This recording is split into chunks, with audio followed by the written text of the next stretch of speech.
Salzman here, and welcome to the Daily Evolver. And welcome today to the Daily Evolver Live for those of you who are tuning in via the Integral Life portal. Thank you, Integral Life, for hosting me for all these years. And now we're simulcast on Facebook. You can find all my stuff at dailyevolver.com. Where do I begin on such a big news day? We have Trump back in the COVID-infested White House. We have all the controversy about what really went on and what his doctor said and when was he infected and who was he with, and not allowing the CDC to do the contact tracing, and the stimulus negotiations are off, but no, they're on, and Trump is brain-addled by steroids. And, you know, big day, right? So imagine my surprise when I checked in this morning on Fox and Friends and got the big breaking news, the real bombshell revelation that has come from the new trove of declassified documents regarding the Trump collusion, and proves that in the last campaign, Hillary was trying to stir up stories about Trump being a Russian asset, and John Brennan and Susan Rice were part of it, and Obama knew, and it was a deep state plot against a new president. And as Ainsley Earhardt, the hostess of Fox and Friends, said, the Democrats fret about a peaceful transfer of power after this election upcoming. But what happened to 2016 was anything but a peaceful transfer of power. And then they went on and they had their expert guests and so forth and blah, blah, blah, you know. I, like most people, have tuned it out. I think it's a story for true believers on both sides at this point. Besides, I discount, just naturally, I notice myself, discount anything that has to do with the defense of Donald Trump, because I just deeply believe him to be indefensible. So I noticed this about myself.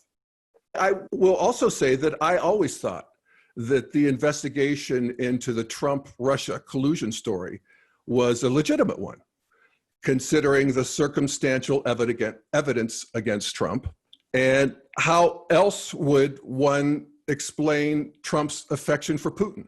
The circumstantial evidence against Trump. How else to explain the meeting at Trump Tower, Paul Manafort's dealings with Konstantin Kalinchek, the Russian spy, and all of it, on and on. I remember I think it was a Netflix documentary called Active Measures, which was produced shortly after Trump's inauguration, maybe a year or so, I suppose. And it laid out, as these polemical documentaries do, and you know, they're an art form, they're a service in and of themselves.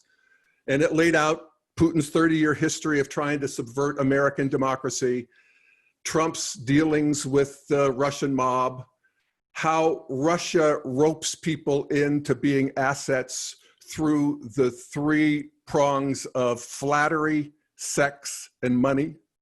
You know, it's not like you necessarily sign up to be a spy, but you just get sort of co-opted by these three things.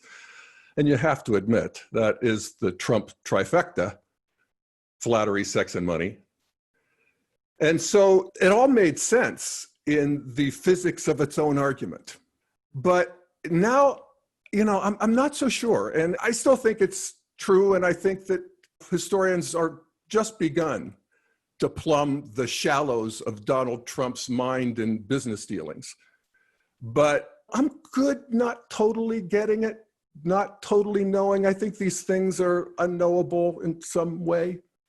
I will say that regardless of what the ultimate truth is, that there has been a really big, important piece of it missing from the mainstream analysis. I'm going to make a case for that here by playing a segment of, I guess it's called Dateline White House, with Nicole Wallace every afternoon on MSNBC. And she had as one of her guests her boyfriend, even though it's irrelevant, but it is her boyfriend, Michael Schmidt, who is a Pulitzer Prize winning New York Times political reporter. He's just, one of the young deans of political reporting. And he just published a new book called Donald Trump versus the United States: Inside the Struggle to Stop a President. So there we have it, by Pulitzer Prize winning New York Times reporter who continues to break news about the most important political story of our lives, as he chronicles the clash between a president and the officials of his own government who try to stop him. Reporting for my book, which was basically that they don't know whether the president is acting out of his ego, his insecurities, his family business interests, protecting his family, or his ties to Russia. They can't put their finger on what it is that's truly motivating the president, what is behind his unprecedented, extraordinary use of power. So not only are these people trying to contain the president and to stop the president, but they're doing so in a very puzzled place, in a place of not totally getting what the president is up to. And that is a question that I think that we will wrestle with as a country for many years to come. What was the reason that Donald Trump behaved the way that he did? What led him to do that? Was he simply overwhelmed by the office and scared of being exposed by it? And is that why he did this? Or is there a larger, more deeper, more sinister thing? And I guess the thing about the remarkable part about all this is that despite all of the investigations that have gone on over the past 4 years, we don't really have a clear answer to that question. How about that?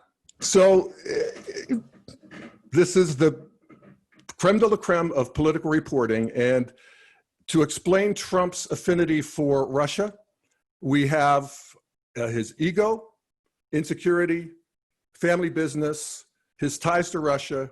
He's being overwhelmed by the office. He's afraid of being exposed, or there's a larger, deeper, more sinister thing going on. And again, that may all be true, all of it, But there is something else that's really important and could explain it in and of itself. And that is that he sees the world the same way Putin does.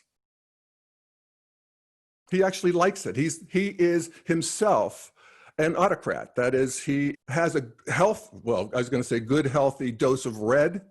I'm not sure how healthy it is. I'm not sure how healthy red is in general, unless it's very, very well integrated.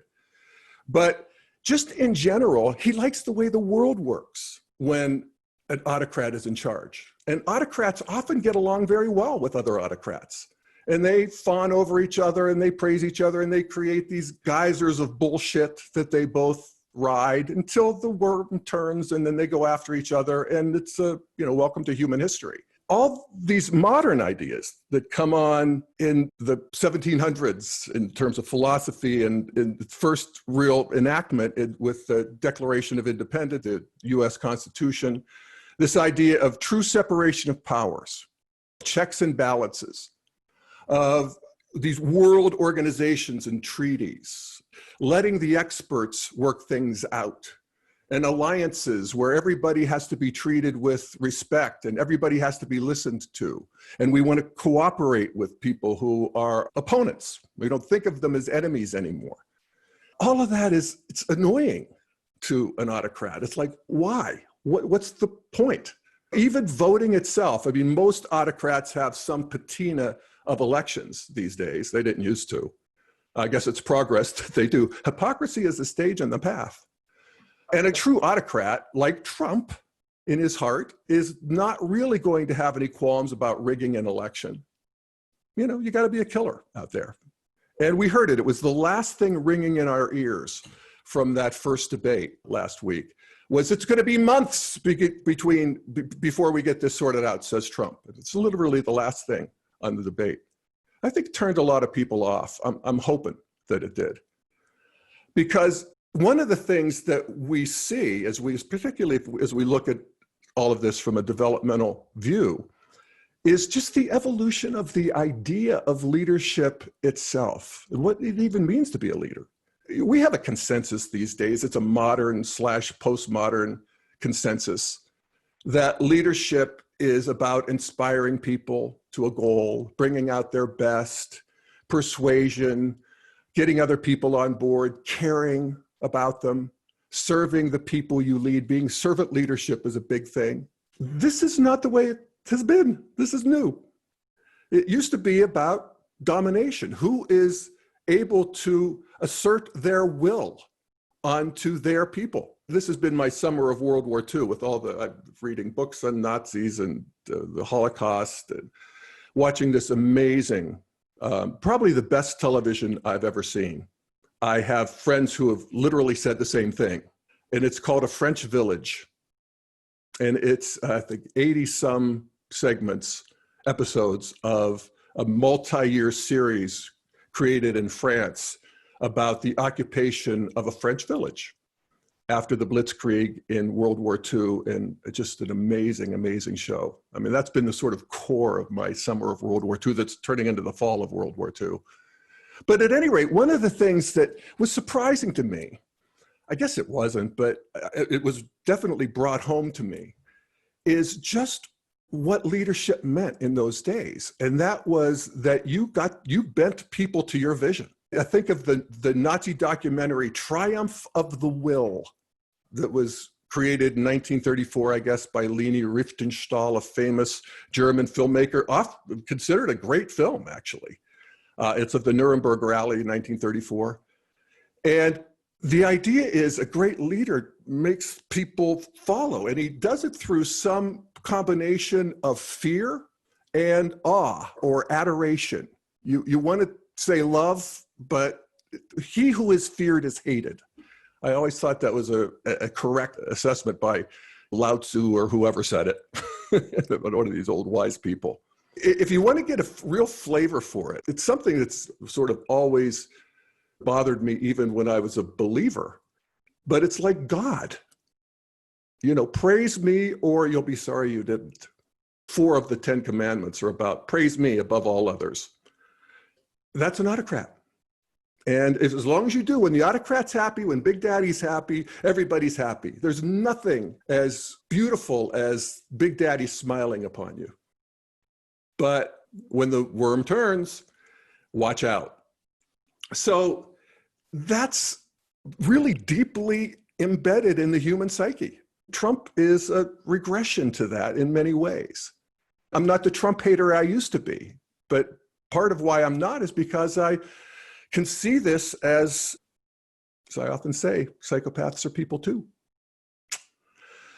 So anyway, one of the things that I find particularly excruciating in a Schadenfreude, what is that word, the German word? The joy and the suffering of your enemies way, is how these Republicans who know better, in Congress particularly, kowtow to Trump. Like Ted Cruz, who hates Donald Trump even more than you do. I mean, he and his wife were personally, floridly humiliated by Trump as part of season 1 of the Trump show, the Republican primary in 2016. And so was Cruz's father, for that matter.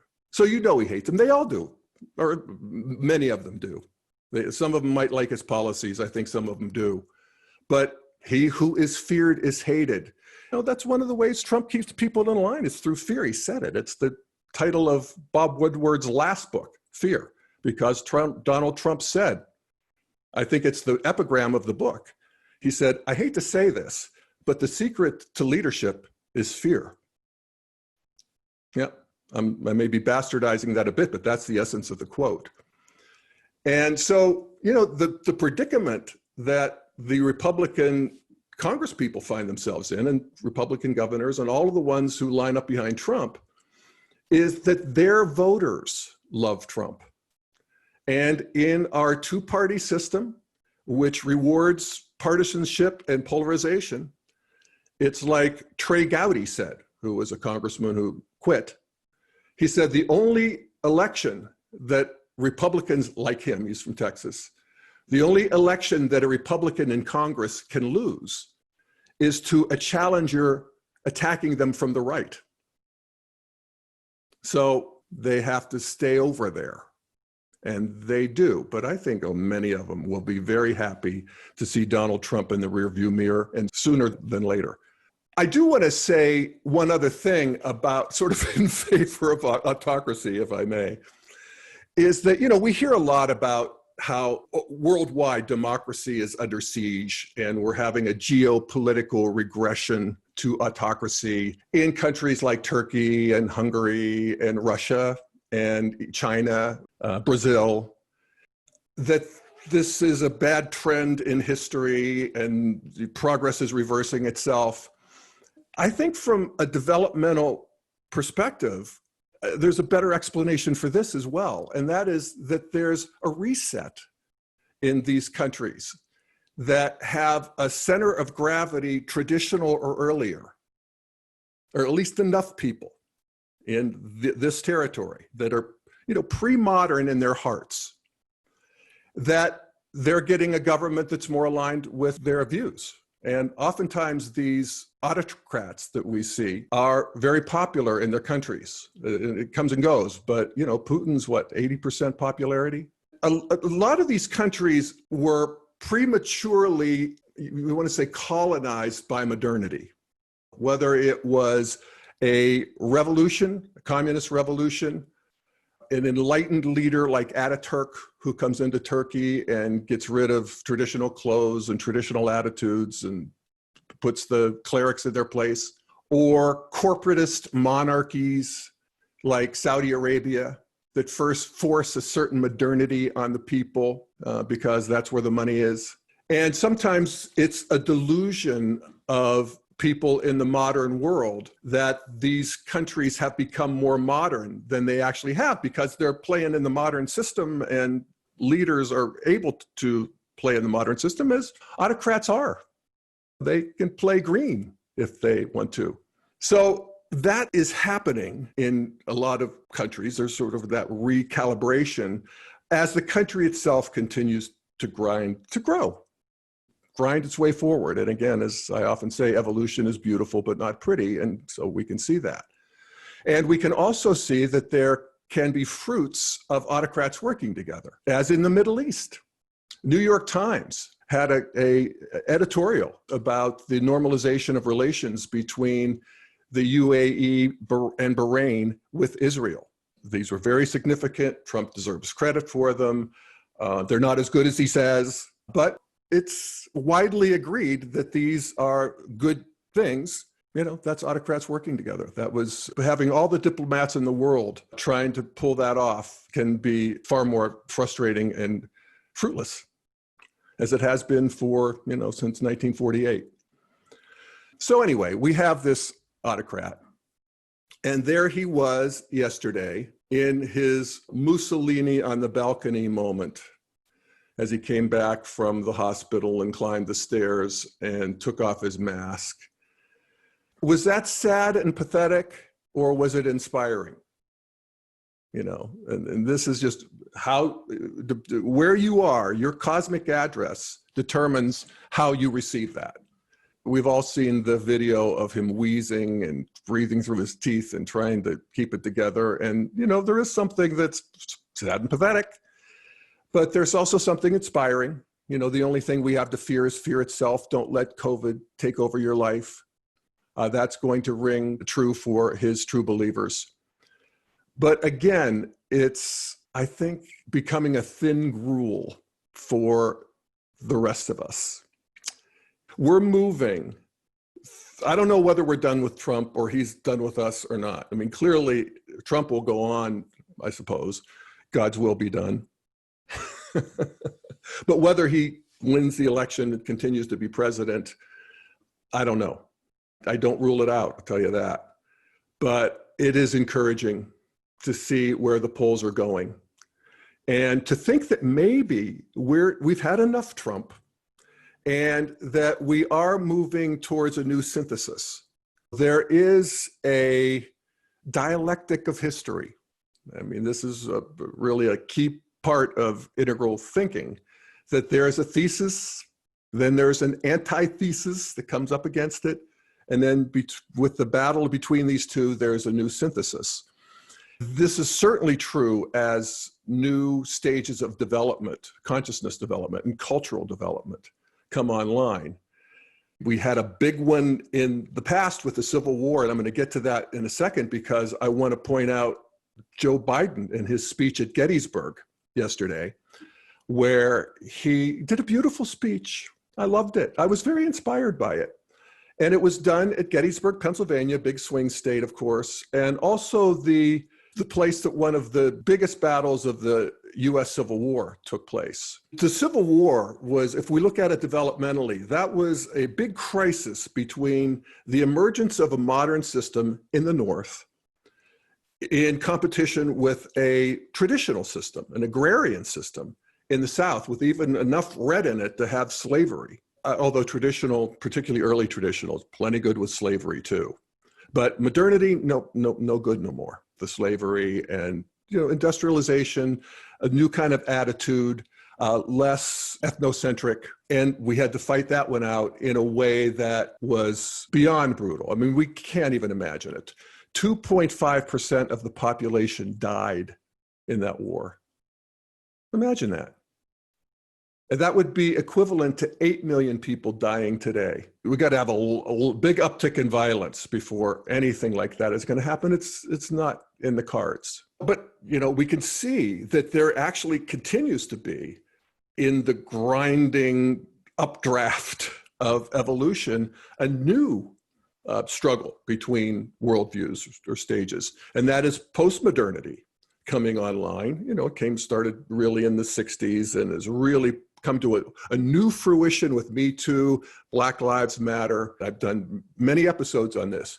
Very, very fruitful. And there's a mean aspect to all of it as well. But again, welcome to evolution. I think one of the best explanations I've seen for the process in general is developed by my good friend and neighbor and leading integral philosopher, Steve McIntosh, in his book, Developmental Politics, How America Can Grow into a Better Version of Itself. And he talks about the polarity between the grievance pole and the gratitude pole. And that postmodernity is magnetized to the grievance story. And so it's the grievance story of America. God knows there is one, especially if you're a descendant of slaves or Native Americans, all of the sins of America, and there are many. And then there's the gratitude pole, the one that says that, God damn, after all of human history and all of the autocrats and monarchs and tyrants and thugs, that we have a new realization that we need to deconstruct power, to have checks and balances, and that everybody is sovereign in their own breast, not the king. And to actually write that out, think that through, and make it happen, it's something akin to miraculous. And so this is the gratitude side of these founding fathers. It's like they're miracles. They deserve to be on Mount Rushmore. And they had slaves, some of them. It's really just an astonishing thing. So anyway, we go back and forth with we want to have both of those poles online. Actually, the new integration is going to have both those stories fully told. And we're not there yet. We still have a lot of the grievance story to tell, actually. I mean, we're telling it, God knows. But they both have to be worthy of integral, we have to get them both. The left doesn't get the gratitude side that well, and the right doesn't get the grievance side that well. And that's why I wonder, are we done with Trump yet? But I hope so, because I was inspired by Joe Biden. I'm going to read you a couple paragraphs of what he said. And he said it well, by God. He said, so he's talking about the Battle of Gettysburg, and of course, Abraham Lincoln, the president comes and does the Gettysburg Address. Oh my God. And he talks about how Abraham Lincoln, as he says, believed in the rescue, redemption, and rededication of the Union. All this in a time, not just of ferocious division, but of widespread death, structural inequality, and fear of the future. Let's just pause there. I mean, we think of our time and then think of that time, the last time we did this.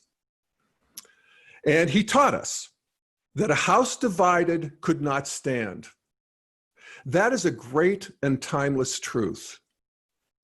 Today, once again, we are a house divided, but that, my friends, can no longer be. We're facing too many crises. We have too much work to do. We have too bright a future to have it shipwrecked on the shoals of anger and hate and division.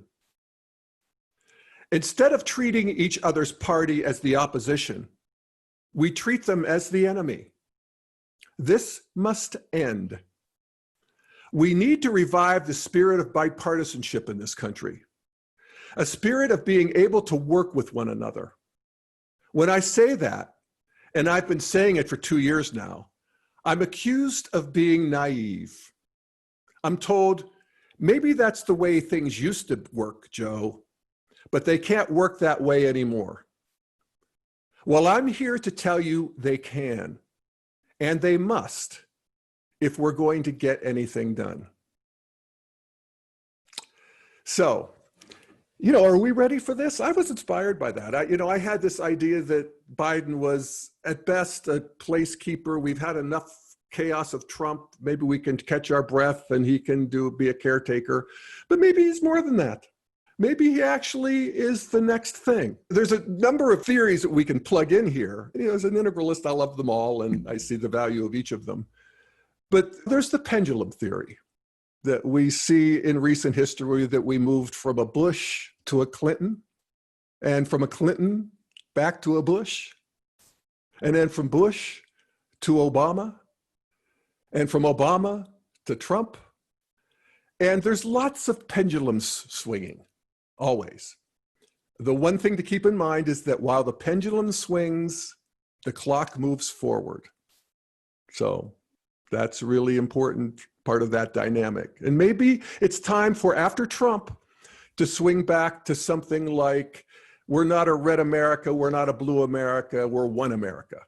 That's another stab at that integration. And I'm not sure that these integrations and the thesis synthesis happens in the way that they used to. I think part of where we've gotten in human history is we're not going to do a civil war again. I mean, will there be some violence? Maybe. Well, there's been some. It's been, I think, 24 people died in the protests this summer so far. And actually, most of it was criminal activity on the edges. I don't discount it, but look at the political violence in this country, including the Civil War. So I don't know. I think maybe we're ready for that. The second one is just the referendum theory, that we have indeed just had enough Trump. We get it. We had chemotherapy. He was the shaman who blew our minds. Human beings love to have our minds blown. We needed to have our minds blown. There was a certain consensus around things that it was over-connected. It was logy and having indigestion, and that we needed something to blow that up. It's happened, and now we can resort back to basic sanity. And that may be so. And then there's that, the great man theory that, yes, there is a movement to history that is discernible, but in any given circumstance, one person can come in and really make a big impact. And again, I never thought Joe Biden was going to be that person, but I've got to say I'm inspired by him and his homely love for America. And what I see him as getting is both, he clearly has a love for America in that uncomplicated, traditional way, that gratitude side. But he also gets the grievance side. He does. He's all about what needs to change in, policing and so forth. Economically, I'm open to being inspired by this guy and maybe thinking that he's more than just a placeholder. So again, God's will be done. All right. Well, I think that's good enough for today. You can get with me at jeff@dailyevolver.com. I love when people send me stuff. I get a lot of good stuff. And I'd love to hear your opinions about what I'm talking about Trump, about politics, about the vice presidential debates tonight. I mean, it is quite a time to be alive. It always is. I mean, being human is a trip. All right. Okay, folks, I think we're good. So thanks for listening once again to the Daily Evolver. And we'll see you back here next week live, Wednesdays at 1 p.m., simulcast on Facebook and the Integral Live portal. We'll see you then.